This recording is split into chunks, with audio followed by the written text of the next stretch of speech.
রাজনীতিবিদরা কিছু হলেই চিকিৎসার জন্য বিদেশে ছুটে যাওয়ায় দেশের চিকিৎসা ব্যবস্থার উপর মানুষের আস্থা কমেছে বলে মন্তব্য করেছেন জামায়াতে ইসলামীর আমির ডাক্তার শফিকুর রহমান। শুক্রবার সকালে রাজধানীর ইব্রাহিমপুরের মণিপুর স্কুল অ্যান্ড কলেজ মাঠে ফ্রি মেডিকেল ক্যাম্পে যোগ দিয়ে তিনি এসব কথা বলেন। জামায়াতে আমির বলেন, দেশের সাধারণ মানুষ যাদের বিদেশে যাওয়ার সক্ষমতা নেই তারা দেশের চিকিৎসায় ভরসা রাখেন। তিনি আরও বলেন, চিকিৎসা ব্যবস্থার উপর মানুষের আস্থা ফেরাতে দেশেই চিকিৎসার সিদ্ধান্ত নিয়েছেন তিনি।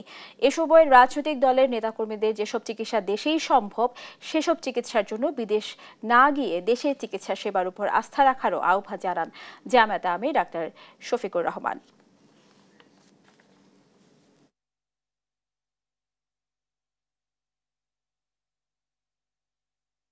রাজনৈতিক মহলের বন্ধুদেরকে বলবো যে এই চিকিৎসা একেবারেই বাংলাদেশে প্রাপ্যতা নাই, পাওয়া যায় না, তার জন্য যান, আমার কোনো আপত্তি নাই।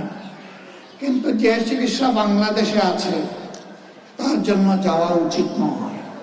আপনি দেশ বদলাবেন, জাতিকে সোনালী স্বপ্ন দেখাবেন, আগামীর সোনার বাংলা গড়বেন, আর দেশ এবং দেশের চিকিৎসা আপনার পছন্দ হবে না, বন্ধু আমি আপনাকে সমর্থন করি না।